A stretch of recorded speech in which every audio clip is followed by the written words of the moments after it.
بسم اللہ الرحمن الرحیم۔ میں ہوں فروخ انجم۔ آج ہمارے ساتھ موجود ہیں زرعی تجزیہ کار منیر شاہین صاحب۔ ناظرین، جو ہمارے ملک کا بہت بڑا مسئلہ ہے وہ معاشی مسئلہ ہے۔ کاروبار مندے میں جا رہے ہیں، عام آدمی پریشان ہے، جبکہ حکومت کہتی ہے کہ مہنگائی کم ہو گئی ہے اور ملک خوشحالی کی طرف گامزن ہے۔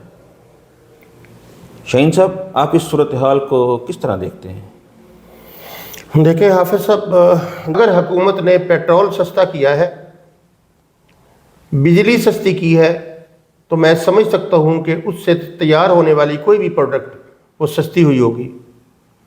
اگر ڈیزل سستا ہوا ہے تو میں سمجھتا ہوں کہ جو ہمارا کسان ہے اس کی جو لاگت ہے وہ کم آئی ہوگی۔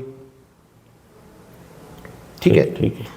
پاور جو ہے جس سے مشینری چلتی ہے، اگر وہ گورنمنٹ نے سستی کی ہے تو وہ ہمیں بتائیں۔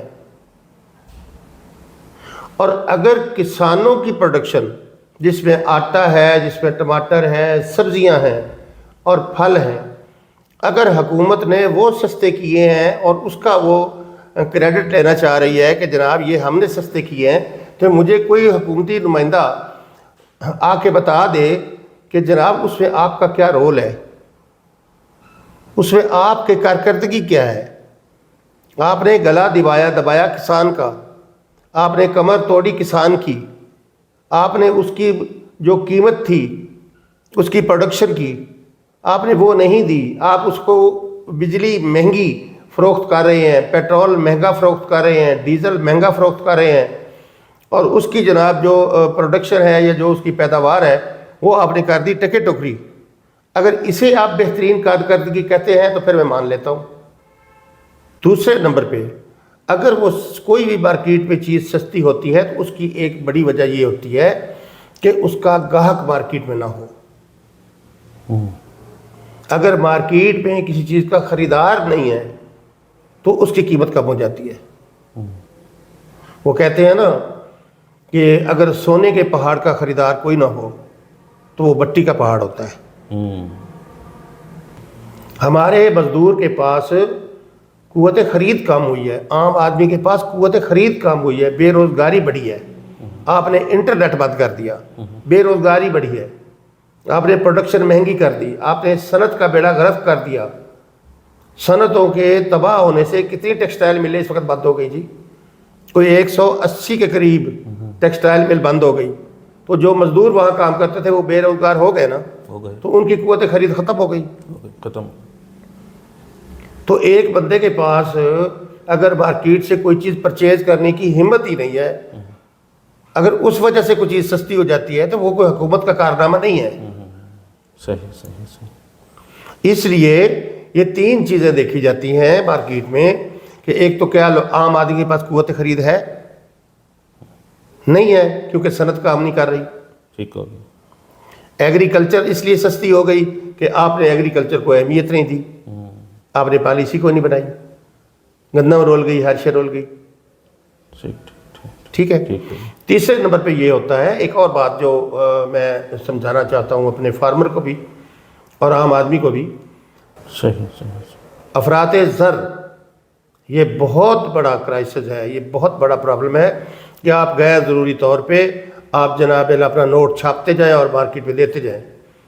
اس سے نقصان کیا ہوگا کہ لوگ بوریاں بھر کے پیسے لے کے جائیں گے اور شاپروں میں چیزیں لے کے واپس آ جائیں گے۔ یہ افراط زر ہے۔ اگر یہ اندازہ لگانا ہے کہ جناب ہماری عوام جو ہے وہ خوشحال ہے یا خوشحال نہیں ہے، تو پھر تھوڑا سا سروے کر لیں، آ جائیں ذرا شہروں میں، عام کالونیوں میں آ جائیں، یہ ڈی ایچ اے میں نہ جائیں، یہ بحریہ میں نہ جائیں، یا جہاں آپ خود رہتے ہیں وہاں نہ جائیں، آپ غریبوں کی بستیوں میں آ جائیں اور وہاں وزٹ کر لیں، گلی بازاروں میں آ جائیں، وہاں جو ریڈیو والے کھڑے ہیں ان سے ان کی سیل پوچھ لیں، جو یہ اپنا عام آدمی دکانیں لگا کے بیٹھا ہے ان سے ان کی سیل پوچھ لیں، آپ کو اندازہ ہو جائے گا کہ اس وقت جو عام آدمی ہے اس کی صورتحال کیا ہے۔ صحیح۔ شاہین صاحب، یہ پچھلا ہم نے پروگرام کیا تھا پیسٹی سائڈ کے حوالے سے، تو بہت سارے سننے والوں نے یہ کہا کہ زرعی انڈسٹری پر، اس شعبے پر گفتگو کی بہت زیادہ ضرورت ہے، تو آپ کیا سمجھتے ہیں کہ ایگریکلچر انڈسٹری کو ہم کیسے بہتر کر سکتے ہیں؟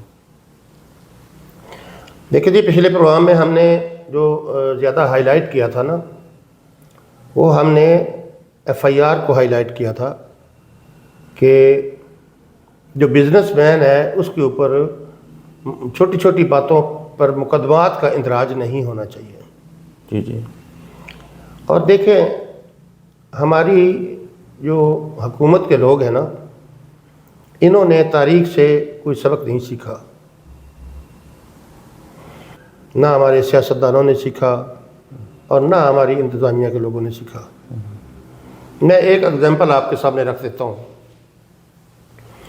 آج دیکھیں پورے ملک میں ایک بات ہو رہی ہے کہ جی ہمارے ملک میں آئیں، ہمارے حکمران دوسرے ملکوں میں جا کے یہ پیغام دے رہے ہیں کہ ہمارے پاکستان میں آئیں اور سرمایہ کاری کریں۔ جی جی۔ تو آپ یہ دیکھیں کہ کیا پاکستان میں سرمایہ کاری کرنے کے لیے ماحول مناسب ہے؟ 8,000 آپ کا بزنس مین دبئی شفٹ ہو گیا، یہ گزشتہ دنوں میں دیکھ رہا تھا۔ تو پاکستان سے ہزاروں کی تعداد میں آپ کا سرمایہ دار دوسرے ملک میں جا رہا ہے اور سرمایہ کاری وہاں جا کے کر رہا ہے۔ کیا وجہ ہے؟ وہ کیوں بھاگ رہا ہے یہاں سے؟ عدم تحفظ کی وجہ سے۔ اس کے پیسے کو تحفظ نہیں ہے، اسے تحفظ نہیں ہے، بے یقینی کی صورتحال ہے۔ ٹھیک ٹھیک۔ تو ایسی صورتحال میں اگر آپ یہ سوچیں کہ دوسرے ملکوں سے لوگ پیسہ لے کے پاکستان آ جائیں گے، وہ پاگل ہیں۔ جو آپ نے اپنے پاکستان کے اندر بزنس کرنے والوں کا جو آپ حشر کر رہے ہیں، کیا وہ آپ کو نظر نہیں آتا؟ بھٹو صاحب جب تشریف لائے تو انہوں نے کیا کیا؟ انہوں نے جو اس وقت کے بزنس مین تھے ان کے سارے ادارے انہوں نے حکومت کے قبضے میں لے لیے۔ آپ دیکھیں بہت بڑے خاندان تھے، اصفہانی خاندان، جن کی چائے کے باغات تھے، بہت بڑا سرمایہ دار خاندان تھا۔ وہ کہاں گیا؟ نظر آتا ہے کہیں آج آپ کو؟ ٹھیک ہے۔ ٹھیک ہو گیا۔ اس کے بعد ہارون خاندان، بہت بڑا خاندان تھا، وہ کہاں ہے آج؟ اس کی نسل کہیں نظر آتی ہے آپ کو؟ ٹھیک ٹھیک۔ سہگل گروپ کہاں ہے آج؟ نہیں ہے نا؟ نہیں۔ اور داؤد ہرکلیس، بہت بڑا نام تھا، بالکل۔ وہ کہاں ہے؟ کہیں نظر آتا ہے؟ ٹھیک ہے۔ ٹھیک ہو گیا۔ اس کے بعد پیکو انڈسٹری تھی، وہ کہیں نظر آئی آپ کو؟ چلے گئے نا؟ چلے گئے۔ ان کو آپ نے ان کا سب کچھ سارا سرمایہ آپ نے ضبط کر لیا اور ان کو روڈوں پہ اپنی بھکاری بنا دیا۔ اس کے بعد حبیب گروپ، حبیب بینک والے، وہ کہاں ہیں؟ ان کے ساتھ آپ نے کیا کیا؟ صحیح صحیح۔ ٹھیک ہے۔ داؤد گروپ، ہارون گروپ، نشاط گروپ، کتنے نام گنواؤں جن کے ادارے انہوں نے لے لیے حکومت کے اپنے کھاتے میں، اور آج وہ ادارے کہاں ہیں؟ کیا وہ چل رہے ہیں؟ تو اس سے یہ ظاہر ہوتا ہے کہ پرائیویٹ سیکٹر جو ہے اس کو گورنمنٹ نہیں چلا سکتی۔ گورنمنٹ بزنس نہ کرے۔ جب گورنمنٹ بزنس کرتی ہے تو پرائیویٹ سیکٹر تباہ ہو جاتا ہے۔ بالکل ایسا، بالکل ایسا۔ یہ سارے ادارے جو نیشنلائز کیے گئے تھے آج کہاں ہیں؟ چل رہے ہیں؟ ختم ہو گئے۔ ختم ہو گیا نا۔ تو بات یہ ہے کہ اس حالات واقعات سے ہماری حکومتوں نے سبق نہیں سیکھا۔ آج بھی کاروباریوں کے اوپر مقدمات درج کرنے، انہیں تھریٹ کرنا، اور بہت سارے ادارے ہیں، کبھی کوئی ٹیکس والا آ رہا ہے، کبھی کوئی پانی والا آ رہا ہے، کبھی کوئی بجلی والا آ رہا ہے، ہر کوئی اپنا حصہ لے کے جا رہا ہے۔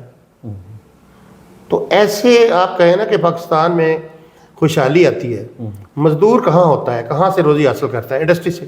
جی بالکل۔ تو انڈسٹری تو آپ نے کر دی برباد۔ تو مزدور آپ کا رول گیا، صحیح صحیح، کسان آپ کا رول گیا آپ کی پالیسی کی وجہ سے۔ تو بات یہ ہے کہ جب تک آپ پاکستان میں بزنس مین کے ساتھ پیار نہیں کریں گے، اس کو سہولتیں نہیں دیں گے، اس کا تھرٹ ختم نہیں کریں گے، اس کے اوپر جناب اسے یقین ہو کہ مجھے اگر کوئی مسئلہ ہوگا میں حکومت کے پاس جاؤں گا، حکومت میرے ساتھ مناسب رویہ رکھے گی،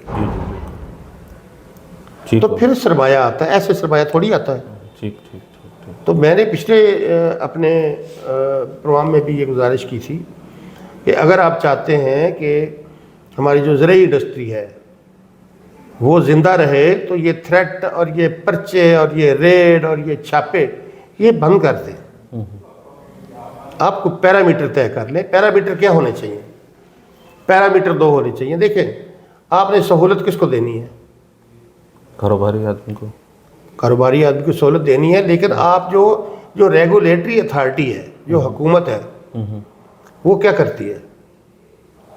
وہ جو ریگولیٹ کرنے کو کیا ہے؟ چیزوں کو بیلنس رکھنا، جی جی، بزنس مین کو بھی نقصان نہ ہو اور جو خریدار ہے اس کے لیے قیمت بھی بہت زیادہ نہ بڑھے، ٹھیک ہو، قیمتوں میں بھی توازن رہے اور بزنس مین کو بھی نقصان نہ ہو۔ جی جی، یہی ہے نا جی، یہی، ریگولیٹ کرنا اسی کو کہتے ہیں۔ بالکل یہی، جب تک آپ ایکسپورٹ کو آپ پروموٹ نہیں کریں گے، اور ایکسپورٹ آپ کا تب ہوگا جب آپ کا جو آپ کی انڈسٹری ہے اس کو کم قیمت پر پروڈکٹ تیار کرنے کی سہولت ملے گی۔ بجلی مہنگی ہوگی، آپ ایکسپورٹ نہیں کر سکتے، پیٹرول مہنگا ہوگا، آپ ایکسپورٹ نہیں کر سکتے، آپ کی لاگت اتنی زیادہ آ جاتی ہے ایک ایٹم پہ کہ وہ عالمی منڈی میں جا کے آپ کمپٹیشن کر نہیں سکتے۔ نہیں کر سکتے۔ تو ایسے کہہ دینا کہ جناب ملک آگے کی طرف بڑھ رہا ہے اور ملک خوشحال ہو رہا ہے اور عوام نعرے لگا رہی ہے، تو کہنے کو تو سارے اب حکمران کہتے ہی ہیں، لیکن حقیقت کے ساتھ اس کا کوئی تعلق تعلق نہیں۔